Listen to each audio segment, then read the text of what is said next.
में आता है, कपड़े पहनने की कोशिश करता है, लेकिन उसके सब कपड़े अब छोटे हो चुके हैं और तभी उसे अपनी पैंट की जेब में वही टिकट मिलता है जिस पर लिखा होता है your wish is granted. Josh अपने पिता के कपड़े पहनकर चुपके से घर से निकल जाता है, उसे कोई भी नहीं देखता और उस जगह जाता है जहां पर कार्निवल था, लेकिन अब यहां पर कार्निवल नहीं है, वो यहां से जा चुका है। जॉश इसके बाद वापस अपने घर आता है जहां पर वो अपनी मॉम को यकीन दिलाने की कोशिश करता है कि वो उनका बेटा है, लेकिन उसकी मॉम उसे देखकर डर जाती है, उसकी किसी बातों पर यकीन नहीं करती। हालांकि वो अपना बर्थ मार्क भी दिखाने की कोशिश करता है जो उसके बम पर होता है, लेकिन उसकी मॉम और भी डर जाती है और कहती है कि मैं पुलिस को कॉल कर रही हूँ। जॉश को मजबूरी में वहां से भागना पड़ता है और वो सीधा स्कूल जाता है जहां पर उसका दोस्त बिली होता है। बिली को कहता है कि मैं तुम्हारा दोस्त जॉश हूं, लेकिन बिली उसकी बातों पर यकीन नहीं करता। पर जब वो इन दोनों का प्राइवेट सॉन्ग आता है तो बिली को यकीन हो जाता है। इसके बाद बिली उसके लिए कुछ और कपड़े और उसका सामान लेकर आता है, साथ ही उसके पास कुछ पैसे भी होते हैं। जॉश कहता है कि हमें न्यूयॉर्क जाना होगा क्योंकि कार्निवल यहाँ से न्यूयॉर्क जा चुका है और अभी दोनों के दोनों न्यूयॉर्क पहुंच जाते हैं जहाँ का माहौल इन्हें बहुत ही अजीब लगता है। दरअसल न्यूयॉर्क के पास एक छोटे से टाउन में रहते हैं और वहाँ का माहौल और यहाँ का माहौल अलग है। यहाँ के माहौल में बहुत ज्यादा वायलेंस है। ये दोनों एक छोटे से होटल में जाते हैं क्योंकि इनके पास इतने पैसे नहीं है ये किसी अच्छी होटल में रुक सके। वहाँ पर रूम लेने के बाद बिली कहता है कि मुझे घर जाना होगा और जॉश अब उसी होटल में अकेला रुक जाता है। हालांकि उसका शरीर बड़ा है लेकिन उसका मन दिल दिमाग बच्चों वाला है, इसीलिए उसे बहुत रोना आता है। रोते रोते वो सो जाता है। अगली सुबह एक बार फिर से बिली आता है और शहर में जितने भी गेम पार्लर होते हैं सब जगह विजिट करते हैं,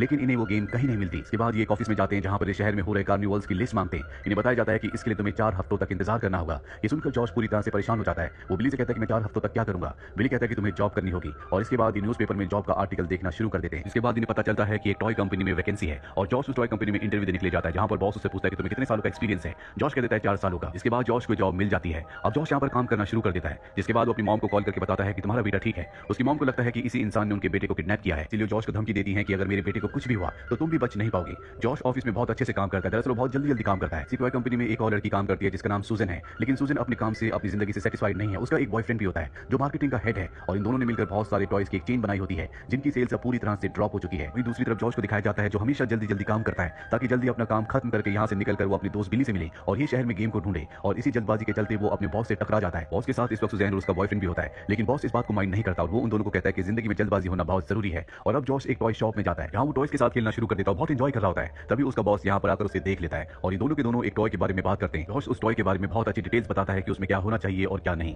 क्योंकि वो खुद अंदर से 12 साल का एक बच्चा है। और ये सुनकर उसके बॉस बहुत ज्यादा इंप्रेस हो जाते हैं। और अब जॉश वहां पर एक पियानो को देखता है जिसके ऊपर डांस करके उसे प्ले किया जा सकता है और वो उसे प्ले करना शुरू कर देता है, बहुत एंजॉय करता है। जॉश के बॉस भी ऐसा ही करते हैं और ये दोनों एक दूसरे के कदमों के साथ कोऑर्डिनेट करके बहुत अच्छा म्यूजिक प्ले करते हैं जो वहां पर खड़ा हर एक इंसान एंजॉय करता है। जॉश और उसके बीच में अब एक बहुत अच्छी बॉन्डिंग हो चुकी है। उसके बॉस टॉयज को लेकर उसकी समझ से बहुत ज्यादा इंप्रेस है। वहीं सुजैन का बॉयफ्रेंड सुजैन को बताता है कि जॉश को प्रमोशन मिल चुका है, उसे एक बहुत बड़ा ऑफिस दिया गया है। सुजैन कहती है कि जॉश नाम का शख्स कहां से आया है। वो कहता है कि मुझे नहीं पता, मैंने उसके बारे में इंक्वायरी करने की कोशिश की लेकिन मुझे कुछ पता नहीं चला। वहीं जॉश को दिखाया जाता है जो अपने दोस्त बिली को अपने ऑफिस में लाता है जहां पर बहुत सारे टॉयज होते हैं। वो बताता है कि मुझे इन टॉयज से खेल कर इन्हें चेक करके बताना होता है कि ये कैसे हैं और यही मेरा जॉब है। बिली उसका जॉब का नेचर सुनकर हैरान हो जाता है और कहता है कि ऐसा भी जॉब होता है। वहीं हमें कंपनी में दिखाया जाता है जहां पर बहुत बड़ी मीटिंग होती है क्योंकि ये मार्केट में एक नए टॉय को लॉन्च करने वाले हैं। यहाँ पर सुजैन, उसका बॉयफ्रेंड जॉश और जॉश का बॉस के साथ और भी कई एम्प्लॉयज होते हैं। और अब सुजैन का बॉयफ्रेंड बताता है कि हमने एक नए खिलौने को बनाया है जो एक बिल्डिंग है जो कि एक रोबोट में भी कन्वर्ट हो जाएगा। वो अपनी पूरी प्रेजेंटेशन देता है और कहता है कि अगर किसी को कुछ सवाल है तो पूछ सकता है। जॉश उस टॉय को देखता है और कहता है कि ये मात्र एक बिल्डिंग है जो रोबोट में कन्वर्ट हो जाएगी, इसमें कुछ भी एक्साइटिंग नहीं है। कोई भी बच्चा इसे खेलेगा तो उसे मजा नहीं आएगा। मजा तब आएगा जब एक रोबोट एक बग में बदल जाए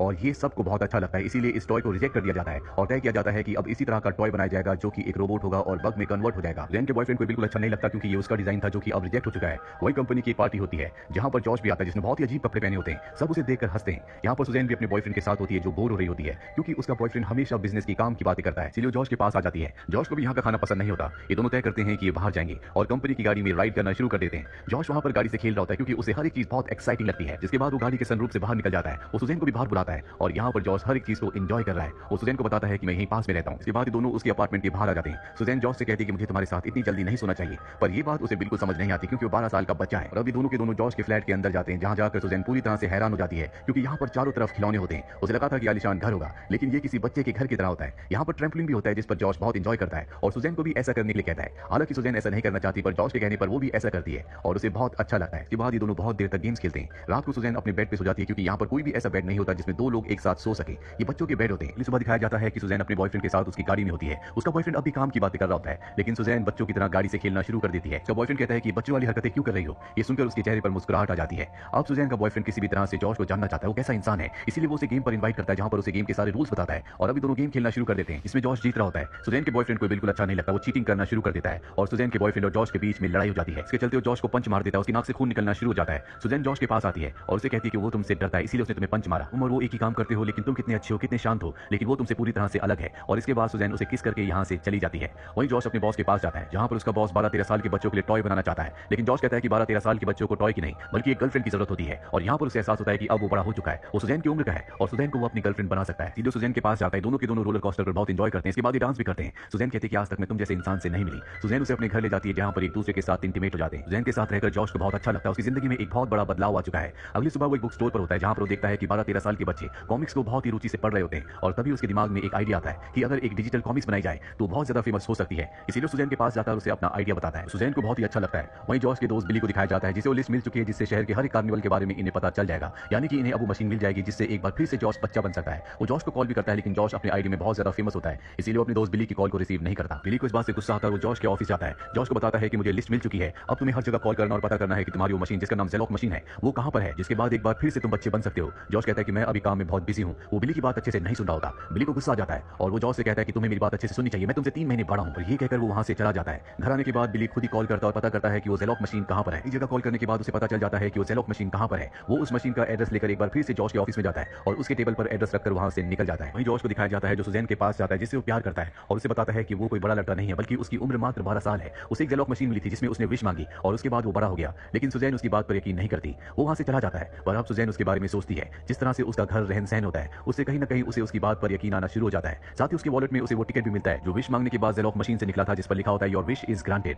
अब यहाँ कंपनी की मीटिंग होती है जहां पर जॉश सबको डिजिटल कॉमिक्स का आइडिया बताता है जो सबको बहुत ही पसंद आता है सिवाय एक इंसान के, और वो होता है सुजैन का एक्स बॉयफ्रेंड। जॉश अपना आइडिया बताकर यहाँ से निकल जाता है। जब वो टैक्सी से जा रहा होता है तो उसका दोस्त बिली जो कि नीचे होता है वो उसे देख लेता है। वो जॉश को आवाज लगाता है लेकिन जॉश उसकी आवाज नहीं सुनता। तो सुजैन बिली को जॉश को आवाज लगाते हुए देख लेती है। वो समझ जाती है कि ये जॉश को जानता है, इसीलिए बिली के पास आती है और पूछती है कि जॉश कहाँ गया है। वो उसे उस कार्निवल का एड्रेस बता देता है जहां पर अब जॉश गया है, जहां पर वो मशीन है, और वो भी उस जगह पहुंच जाती है। तब तक जॉश मशीन से अपनी विश मांग चुका होता है, यानी कि अगली सुबह वो एक बार फिर से 12 साल का बच्चा बन जाएगा। सुजैन उसके पास आती है। जॉश उससे कहता है कि मेरे पास वापस जाने के कई सारे कारण हैं, लेकिन यहाँ पर इस टाइम में रुकने का सिर्फ एक ही कारण है और वो तुम हो। लेकिन शायद मुझे अब वापस जाना होगा, अगर तुम चाहो तो तुम भी मेरे साथ वापस आ सकती हो, यानी कि बचपन में। सुजैन कहती है कि नहीं, मैं वो जिंदगी पहले ही जी चुकी हूँ और मुझे अपना बचपन बिल्कुल भी पसंद नहीं था। वो उससे उसकी उम्र पूछती है। वो कहता है कि असली दुनिया में मेरी उम्र 12 साल है। सुजैन कहती है कि 10 साल बाद तुम बड़े हो जाओगे और अगर हमारी किस्मत में रहा तो हम एक बार फिर से दोबारा जरूर मिलेंगे। और इसके बाद वो उसे उसके घर के बाहर छोड़ देती है और जैसे जैसे वो अपने घर की तरफ जाता है वो अपने बचपन के रूप में आना शुरू हो जाता है। वो सुजैन को आखिरी गुड बाय करता है और जब वो घर के अंदर जाता है तो हमें उसकी मॉम की आवाज सुनाई देती है जो जॉश के घर वापस आने से बहुत खुश होती है। अगली सुबह दिखाया जाता है कि जॉश अपने दोस्त बिली के साथ है जो साइकिल लेकर कहीं खेलने के लिए जा रहे हैं और इसी के साथ ये कहानी यहीं पर खत्म हो जाती है। हो सकता है कि जॉश बड़ा होने के बाद एक बार फिर से सुजैन से मिले और उनका जो प्यार अधूरा रह गया था वो पूरा हो जाए। तो ये थी पूरी कहानी फिल्म बिग की। ये फिल्म 1988 में रिलीज हुई थी। IMDb पर इसकी रेटिंग है 7.3। उम्मीद करते हैं कि ये